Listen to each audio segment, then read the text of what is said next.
Bonjour à tous, on se retrouve pour parler sport sur SOS Docteur TV.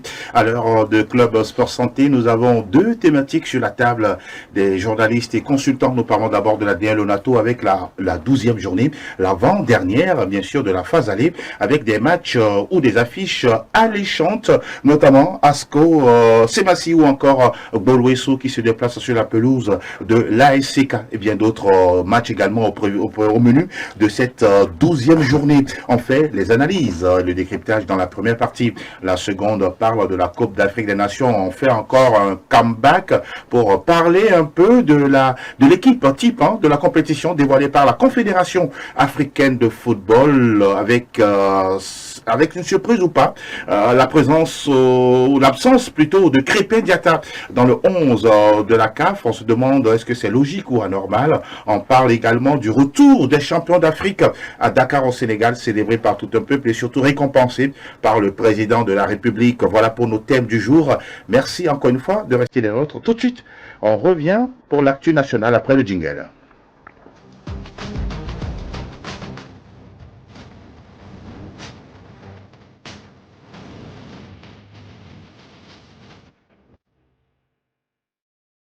On s'intéresse bien sûr à l'actu au plan national pour parler du championnat national de football de première division avec cette 12e et avant-dernière journée de la phase allée. Mais bien avant, on prend le temps et le soin de saluer nos invités sur ce plateau. Charles Da Ernesto, il est avec nous. Bonjour Charles et encore une fois merci de répondre à notre invitation. Bonjour Angelo, c'est avec un plaisir que je suis encore là pour aujourd'hui. Pour partager l'actualité sportive avec nos téléspectateurs. Vous vous portez bien, nous espérons. En bonne forme. En bonne forme. Il est également en forme. Aziz Agoro, notre consultant, il est là. Bonjour et bienvenue à vous. Bonsoir Angelo et bonjour à tous ceux qui nous suivent en ce moment. Comment vous portez-vous aujourd'hui? Je vais super bien, vous-même? Ça va aussi. Super. Merci beaucoup. On continue de parler toujours de sport, cette fois-ci avec la première fenêtre, pour parler de la DL Onato avec les enjeux de cette 12e journée, avec une journée, on pourra dire décisive, puisqu'il reste encore une journée avant bien sûr la pause pour les pensionnaires de la première division. Déjà en avancée, ce samedi, on aura un intéressant ASCK face à l'AS Bolwesso. La particularité de ce match, c'est qu'on a un nouvel entraîneur sur le banc des requins mâles, un certain Bonfou Aremiao, qui va retrouver cette équipe de l'ASCK, Charles D'Ernesto. Oui, c'est un match ouvert et on se dit peut-être qu'à la maison, l'ASCK aura encore l'opportunité de gagner des points et de prendre la distance sur Asco de Cara. Et pas sur Bolwesso. Oui, sur Bolwesso. Oui, la distance sur Asco entre le classement. Ok, ok. Voilà. Je peux vous dire que ce sera un match qui sera un peu très serré, puisque on sait que au niveau de Bolwesso, il y a Bonfoari Miao qui a fait, il y a de cela quelques semaines, il était l'entraîneur de l'AS Bina, qui a joué déjà l'équipe de l'ASCK dans le championnat avant son arrivée à Bolwesso. On sait que Bolwesso, la journée précédente, avait déjà une victoire et que avec Bonfoari Miao, par rapport à l'objectif fixé, qui est de faire remonter l'équipe à la deuxième place, au moins au classement, du coup, ce sera un match très serré, mais quand même difficile également de s'imposer à Welu face à l'ASCK. Mais toutefois, on sait que l'ASCK aussi a bien voyagé la journée précédente et que on peut dire que désormais, avec cette équipe-là, la surprise peut venir de tout le monde, de tous les joueurs, puisque désormais, tous les joueurs marquent dans le championnat avec les chauffeurs de la COSA. Mais maintenant, le match, c'est que, est-ce que Bonfou Aremiao pourra immédiatement avoir la même mise sur cet effectif, puisque étant arrivé il y a juste une semaine avant ce voyage-là, mais il y aura du jeu parce que on sait que avec Bonfou ça joue bien. Et puis du côté de Ametokoro, mais ça a fait semblant de dormir et puis de marquer pour faire la différence. Mais ce sera un match très intéressant, mais qui sera très serré. Peut-être s'il va y avoir une victoire d'un côté ou de l'autre, ça va être un score étriqué d'1-0 ou à la rigueur un match nul. Pourquoi pas, oui. En tout cas, on sent que ce match-là sera bien disputé. Aziz Agoro, l'arrivée de Bonfoari Miao, comment vous interprétez justement sa signature à l'AS Bolo-Issou? Bonfo Harry Miao, qui est le 3e entraîneur de Bolo-Issou en 12 journées. Oui. On n'a pas encore terminé la phase aller et on fait avec déjà 3 entraîneurs. Je suis d'accord avec Charles qui dit est-ce qu'il a eu le temps matériel pour travailler? Oui. Est-ce qu'il aura la même mise dès ses débuts pour aller mettre en place quelque chose de solide? Et au pire des cas pour lui, le meilleur résultat, c'est d'aller faire un match nul en déplacement. Maintenant, en face, il y a une équipe de l'ASK qui a un léger avantage au niveau de la motivation parce qu'on sort d'une victoire à l'extérieur face à Gomido de Palimé avec la manière. Et maintenant, je crois qu'ils vont vouloir très bien terminer cette phase aller. D'abord, en passant par cette victoire à cette 12e journée. Ah, vous leur trouvez déjà une victoire? Je pense. Ça sera très difficile pour Bolo-Issou d'aller faire un résultat positif à Ouelou. C'est vrai que à Ouelou, au cours de cette phase aller, cette équipe de l'ASK a eu quelques petits problèmes où ils se sont fait surprendre à domicile avec une équipe sur un match nul et à un moment donné une défaite. Mais je crois que cette fois-ci, ils vont prendre les choses en main, requinqués par la victoire contre Gomido de Palimé. Ils vont aller vouloir enchaîner. En tout cas, vous êtes sûr, comme quoi cette équipe des chauffeurs de la COSA ont bien sûr les moyens de disposer de l'AS Bolo-Issou, mais attention, qui c'est l'arrivée de Bonfo Harry Miao pourra sonner le glas ou soit provoquer le déclic ou le choc, en tout cas, du côté du mental des joueurs de l'AS Bolo-Issou. Autre match qui a lieu, bien sûr, le dimanche, tous les autres matchs, bien sûr, le dimanche, mais il y a un match également qui nous intéresse, c'est bien Semassi, que vous connaissez très bien, qui va être en déplacement sur Kara pour y défier Asco. Déjà déséquilibré bien pour vous, oui, c'est peut-être le moment pour Olufade Adekami à ses joueurs de relever la tête et de repartir vers l'avant. Je vais être pessimiste. Ça sera difficile pour les hommes de Olufade Adekami parce que déjà lors de la précédente journée face à Unisport où ils se sont fait bâtir 1-0, on aligne un effectif de 14 joueurs sur la feuille de match. Pour vous, c'est inquiétant? C'est très inquiétant et je l'avais dit en début de championnat, Semassi n'a pas un effectif. Quand vous entendez les noms de Urobodi Arisu ou encore certains noms comme l'ancien joueur de l'ASK, son nom m'échappe un peu. Quand vous entendez les noms, vous dites que non, ça peut faire quelque chose, mais on oublie qu'à un certain moment, l'âge est passé par là. On ne peut pas compter sur ces gens de joueurs pour aller, par rapport au projet qu'a Semassi aujourd'hui, on ne peut pas compter sur des vieux. Et comment ça se fait? Puisque l'avant-saison, Olufade quand même l'a préparé, non? Il a préparé, mais comment? Même en deuxième division, on a essayé de faire avec des joueurs qui ont un âge plus ou moins avancé.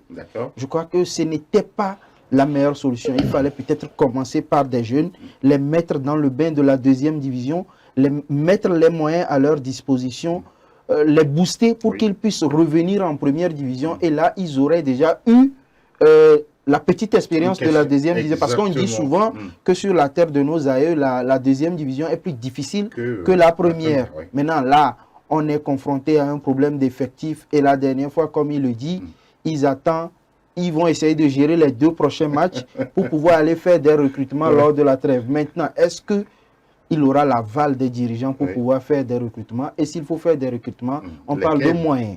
Lesquels, bien sûr? Les joueurs sont où? Absolument. Et maintenant, si vous voulez vraiment aller chercher l'oiseau rare, il faut mettre les moyens. En face, il y a une équipe de l'ASCO de Kara qui va prendre au sérieux tous ces manquements de Semassi de Sokodé pour aller chercher une victoire une fois encore.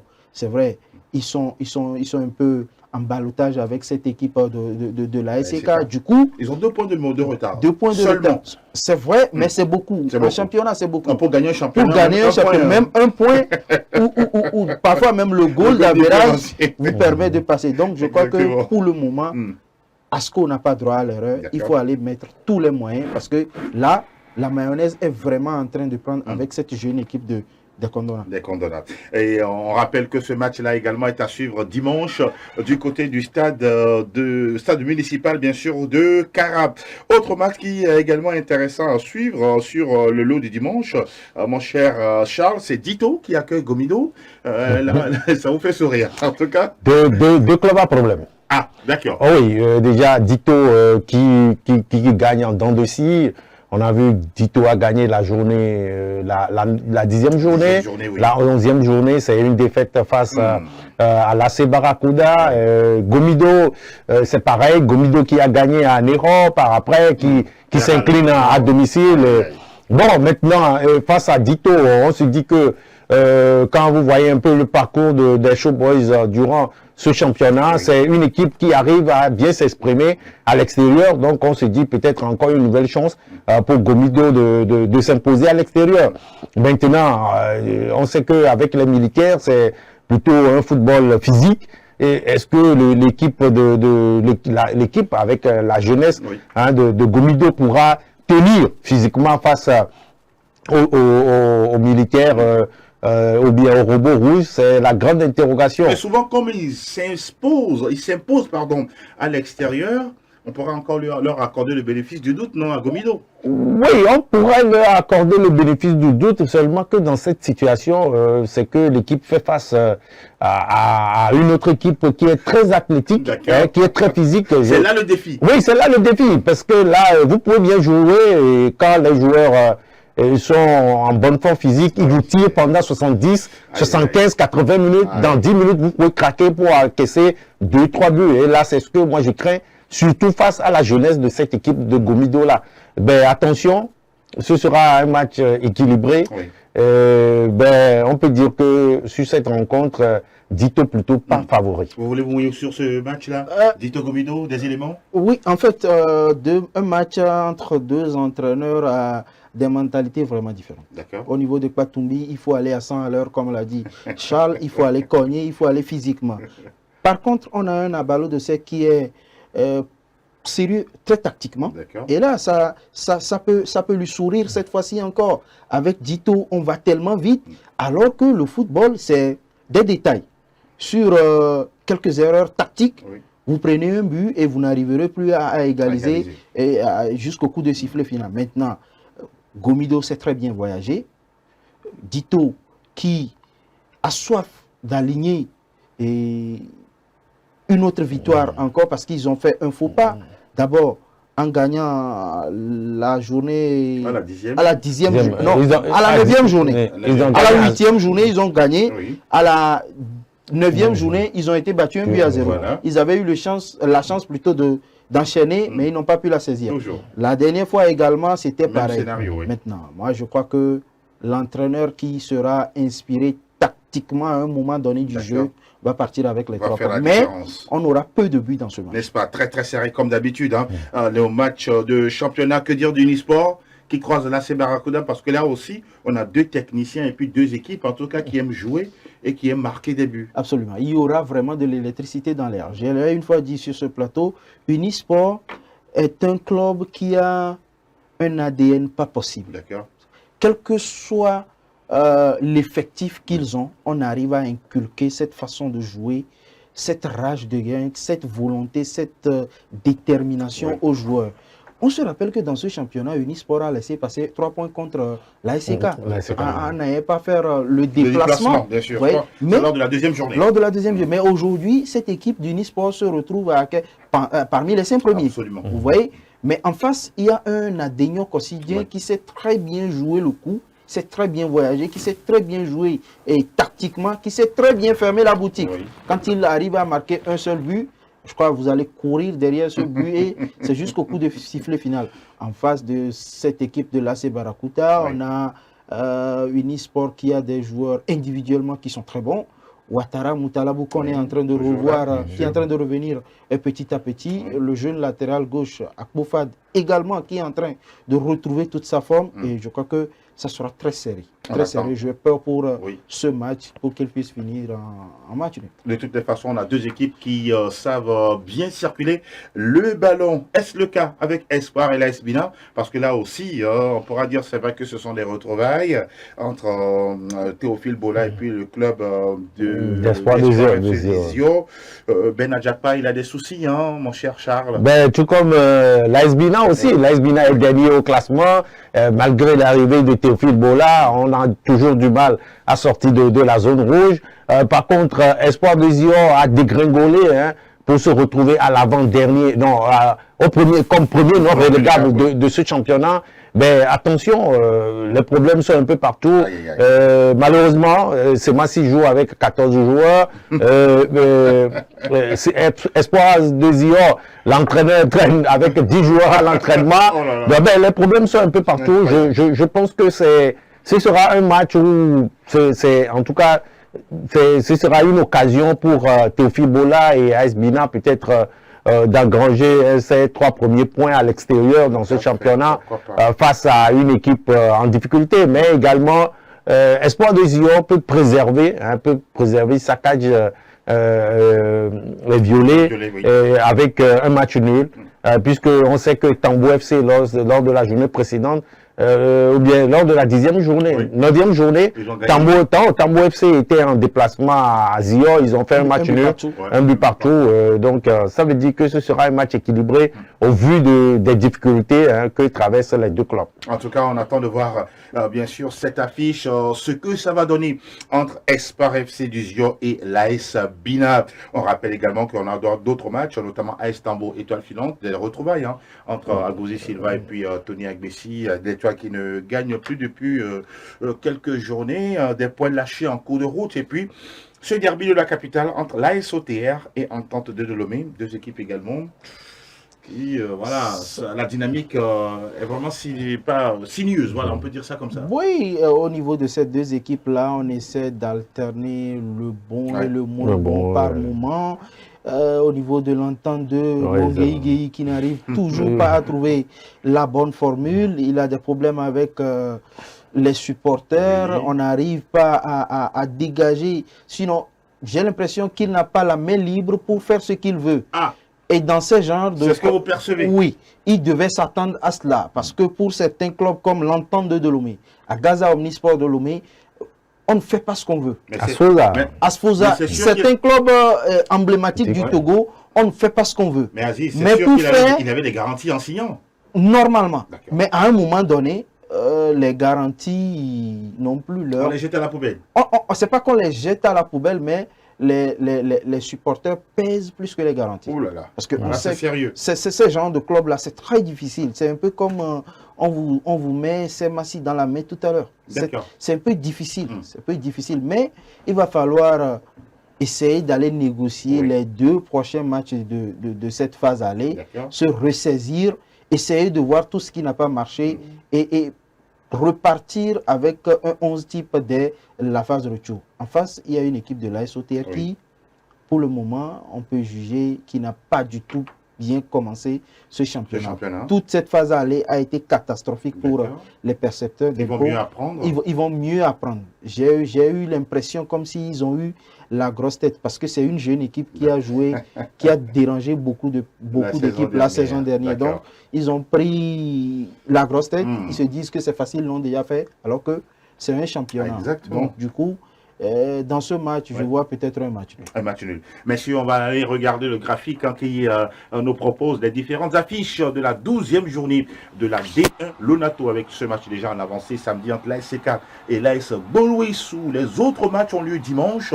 Asco, Semassi, Unisport face à Barakoda. L'Étoile Filante qui se déplace à Tapamé pour y défier l'AS Tambo. Dito, révélateur de Gomido. Le FC Espoir du Zion accueille l'AS Bina. Et puis l'opposition, le derby de la capitale entre l'AS OTR et l'Entente de Lomé. Nous, on sera là lundi, bien sûr, à partir de 12h30 pour le décryptage et les résumés. Et tout de suite, la pause. Et derrière, on parle de la Coupe d'Afrique des Nations de football.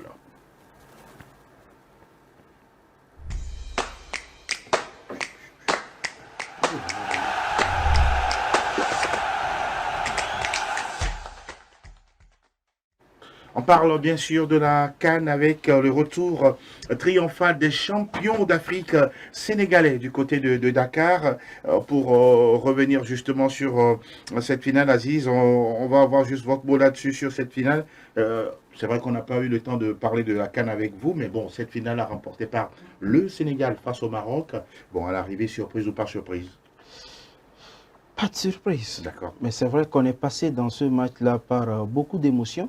Beaucoup de choses se sont passées dans le match, mais c'est les Lions qui ont gardé, les Lions de la Teranga, puisque les autres aussi sont des Lions. Ils ont gardé la tête haute pour aller défendre les couleurs de leur pays et à l'arrivée, ils ne s'en sortent pas une victoire et ramènent la coupe à la maison. C'est vrai, il y a beaucoup de choses à reprocher à l'organisation de la finale, mais ce qu'il faut retenir fondamentalement, c'est que c'est les Lions qui s'adjugent le trophée de la Coupe d'Afrique des Nations 2025. Et Charles, vous avez suivi en tout cas, oui, le retour des Lions à la maison avec cette laisse populaire, c'est incroyable. Hein? Non, ben c'est normal pour un deuxième sacre, il le fallait. Et dans quelle situation? On a vu la fin de cette rencontre, donc c'est normal que la population sorte pour accueillir ces héros qui ont fait le job. En tout cas, on sait également que dans cet effectif de l'équipe du Sénégal, disons dans quelques mois, on ne reverra plus certains joueurs comme le capitaine Fadiga et Kalidou Koulibaly, comme Sadio Mané et Joao Mendy. Voilà, il y a de ces joueurs-là qui vont laisser la main à la jeunesse. Donc c'était normal que la population sorte massivement pour... Regardez, ils sont en train de faire le défilé sur le bus impérial. Voilà. Oui, il y a même certains qui sont sur le balcon en train de saluer le bus. Tout le monde ne pouvait pas prendre la rue parce que c'était déjà saturé. Incroyable. Ah oui, ben, ce sont les champions d'Afrique. Félicitations aux Lions de la Teranga pour le travail qui a été fait durant cette Coupe d'Afrique des Nations, donc c'est mérité. C'est mérité.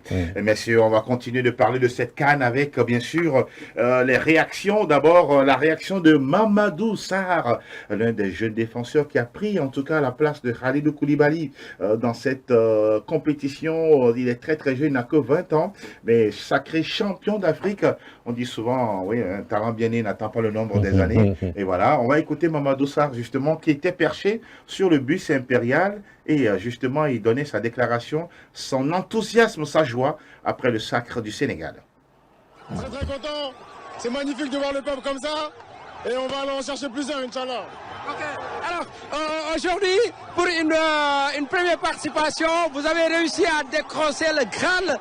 Qu'est-ce que cela signifie pour vous? Non, je suis très content dès ma première participation. Maintenant, on sait que dans les CAN futurs, ça sera encore plus dur, vu qu'on a déjà gagné. Donc voilà. Mais bon, aujourd'hui, je suis super content. J'ai même pas les mots, je suis super content. En tant que joueur sénégalais, première participation, première Coupe d'Afrique. C'est énorme. Avec Mamad, c'est notre première CAN. On la gagne, c'est énorme pour nous. Regardez tout un peuple derrière nous, franchement, c'est un énorme plaisir pour nous. Okay. Donc le choix pour le Sénégal a été vraiment significatif. Oui, exactement, avec le cœur. Oh, attention, avec le cœur, et on l'a mérité. Et maintenant, on a gagné. On va jamais regretter ce choix, car on a choisi pour le cœur. Okay. Quel est le message à l'endroit de tous ceux qui vous ont soutenu pour faire ce choix? Merci beaucoup. Merci beaucoup, c'est grâce à vous si on en est là. Je vous ai vu, Aziz, regarder ces images avec beaucoup d'attention. Ah oui, c'est assez fort, hein, pour ces Sénégalais. Absolument. Mamadou Sarr, il faut rappeler, c'est le fils d'un ancien footballeur, un ancien international sénégalais. Et pour moi, ce jeune-là, c'est vrai, c'est un joueur de Chelsea Football Club, mais c'est la révélation de cette Coupe d'Afrique des Nations. Ne prend pas la place de Kalidou Koulibaly qui veut, mais qui peut. Et ce jeune-là, il a assuré sur les deux matchs qu'il a su, la demi-finale et la finale, il a assuré. Et ce qui est extraordinaire, c'est qu'on joue avec un jeune de 20 ans et on peut, sur les deux matchs, que ce soit sur la demi-finale ou la finale, on ne peut rien reprocher à ce jeune. Que ce soit le placement sur le terrain, individuellement, collectivement, avec ou sans ballon, le joueur, l'enfant, il est très efficace. Et il y a une grande maturité.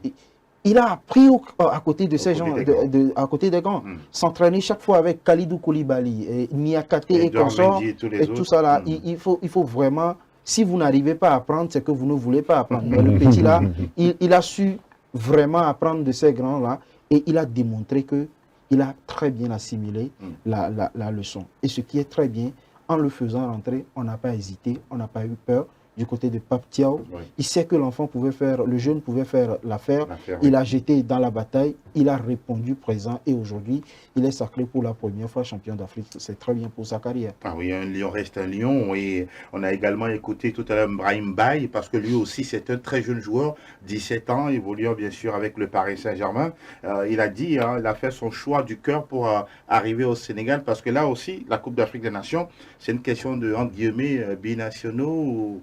C'est une guerre qui ne dit pas son nom aussi. Oui, mais vous savez, quand vous voyez l'effectif sénégalais, c'est ce qu'il y a du vivier.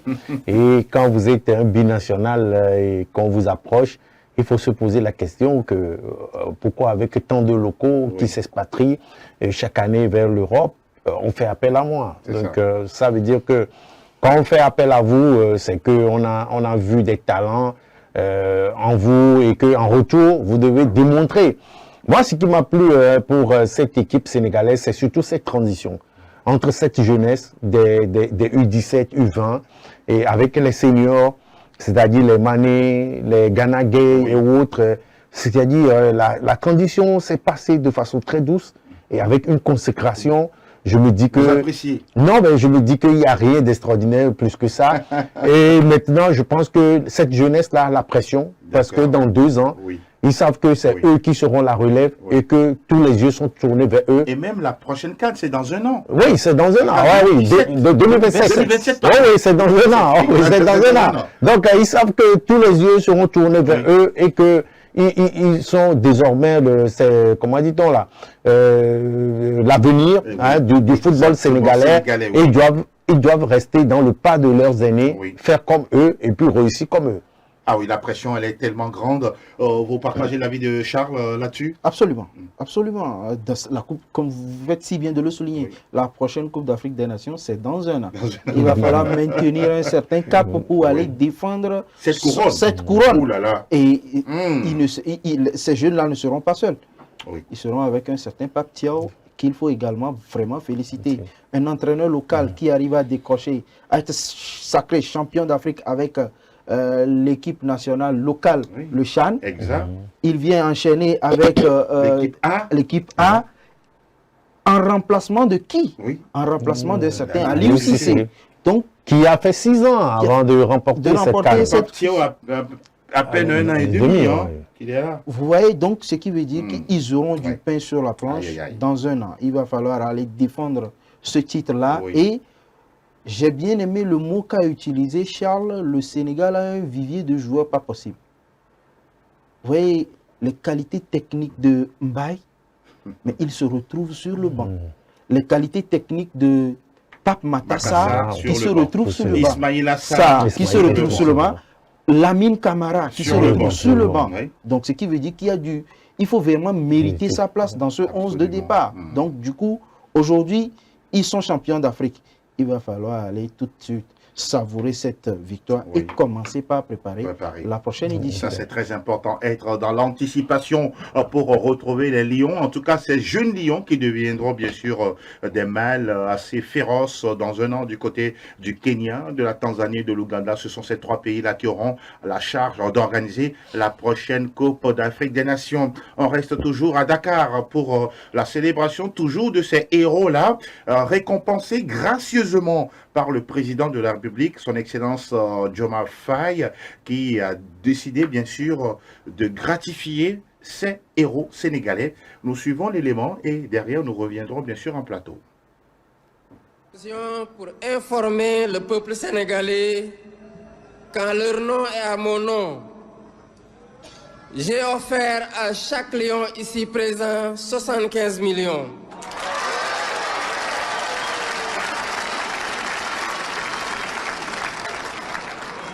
Et 1500 mètres carrés sur la petite côte.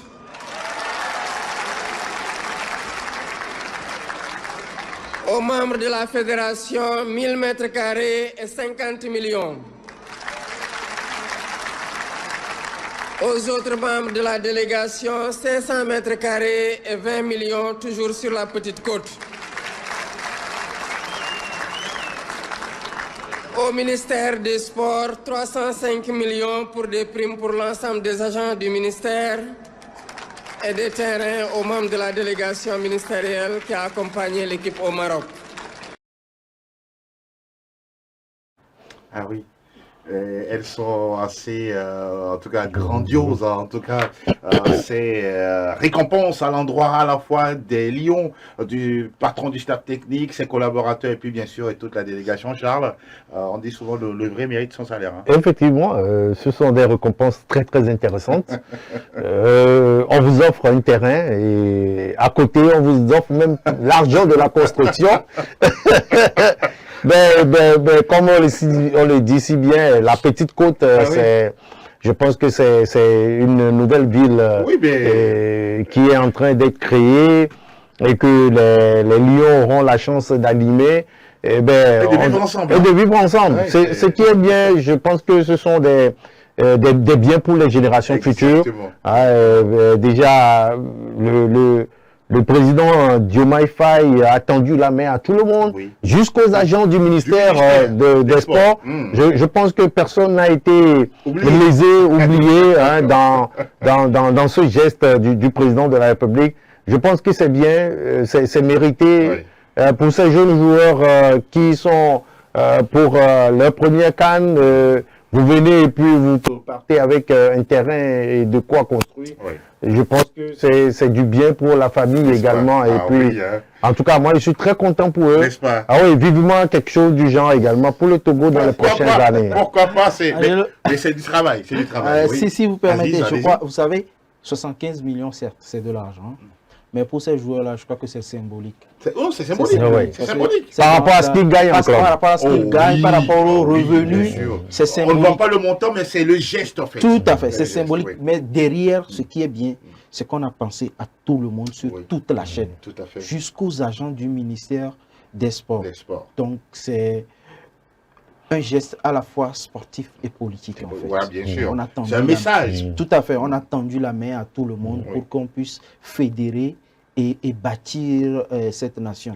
La Coupe d'Afrique des Nations, on ne demandera pas qui est de quel parti. Non, pas du tout. C'est le Sénégalais. La preuve, on a vu la liesse tout à l'heure. Absolument, c'est le Sénégal qui a gagné, c'est les Sénégalais qui ont gagné. Et aujourd'hui, c'est un moyen vraiment pour les politiques de pouvoir rassembler tout le monde autour du football. En tout cas, ils l'ont fait, hein, les Sénégalais, avec Pape Thiaw, Sadio Mané et tous les autres, devenir champions d'Afrique après cette belle compétition, la CAN au Maroc, gagnant en finale 1-0 grâce à Pape Gueye. Messieurs, on va aborder le dernier virage, en tout cas, de cette seconde partie, avec cet aspect également important de la compétition, puisqu'à la fin, souvent, la Confédération africaine de football dévoile son 11 types par rapport aux joueurs et leurs prestations durant la compétition. Messieurs, sur le 11 qui a été dévoilé par la CAF, il y a une absence, celle de Crépin Diatta, le latéral sénégalais qui évolue à l'AS Monaco, qui n'est pas du tout dans ce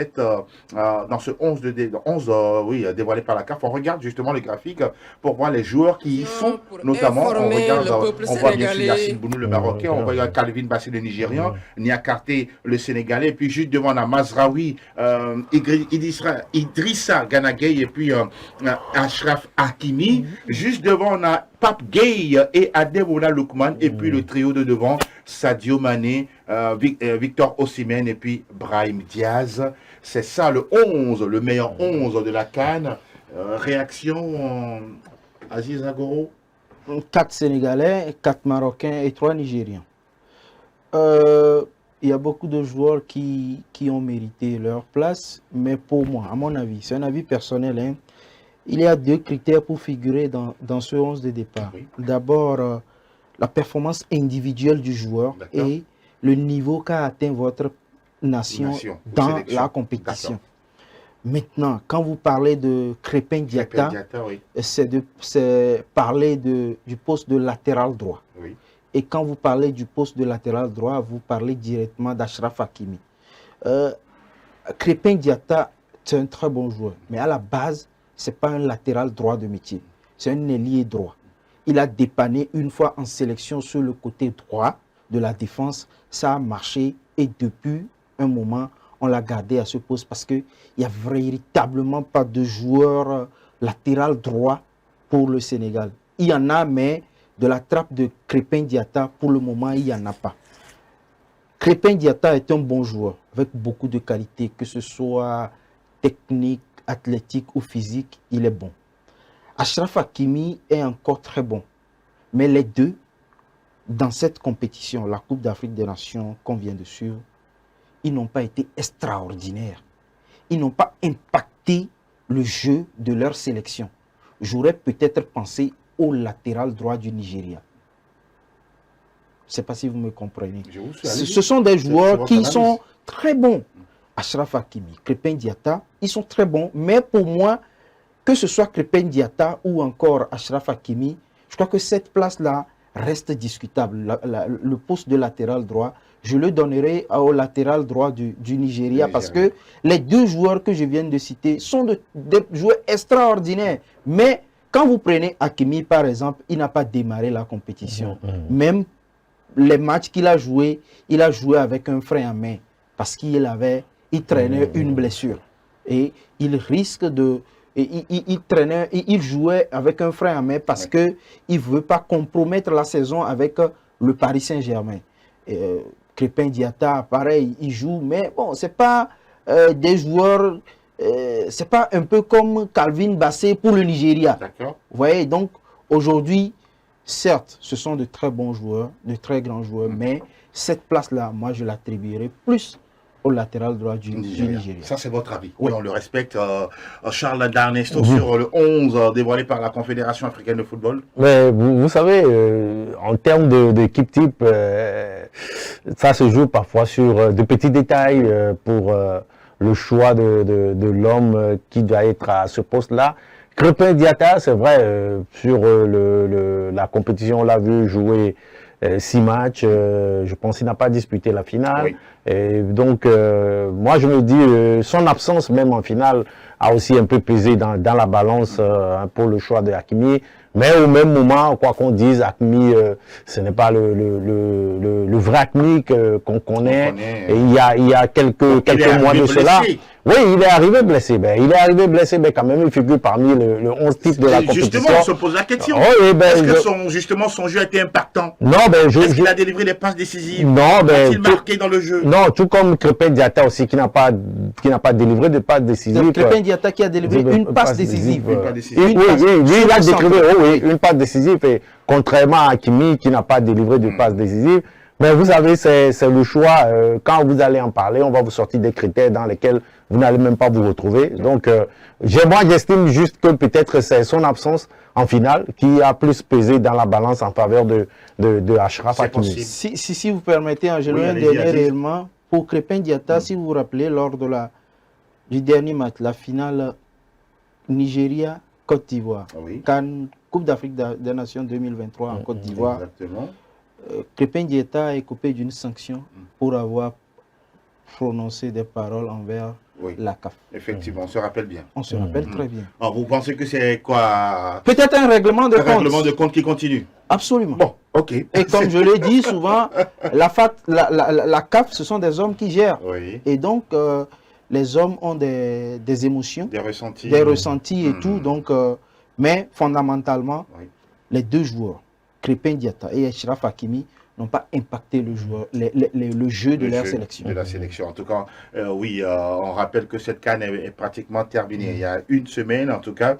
Et en matière d'organisation, en matière d'infrastructure, d'accueil hôtelière, la logistique, infrastructure et en même temps, au niveau des routes, tout a été en tout cas magnifique selon ceux qui ont été justement à cette compétition. Vous reconnaissez que oui, sur le plan organisationnel, c'est bon, c'est nickel, c'est mieux par rapport à la Côte d'Ivoire? Sur le plan organisationnel, rien à reprocher à cette Coupe d'Afrique. Mais au niveau de l'engouement, au niveau de la ferveur dans l'ambiance, la ferveur dans les stades, je crois que la Côte d'Ivoire est très loin. Très loin. Messieurs, tout doucement, on va refermer les portes de ce nouveau numéro de Club Sport Santé. On va vous remercier, Aziz. En tout cas, merci infiniment. C'est moi. d'être passé encore nous voir pour vos analyses bien aiguisées et bien diversifiées. Mon cher Charles, merci également encore une fois d'être passé. Non, merci pour l'invitation. C'est un plaisir, tout simplement. Messieurs, on vous retrouve très bientôt pour d'autres sujets liés à l'actualité sportive, bien sûr, au plan national, africain et international. On remercie également toute l'équipe technique qui a travaillé derrière justement la réalisation de ce nouveau numéro. Également, merci à vous, chers téléspectateurs et internautes. On se retrouve lundi à partir de 12h30 en direct sur notre chaîne. D'ici là, portez-vous bien et surtout, très très bonne santé à toutes et à tous. À bientôt. Bye bye.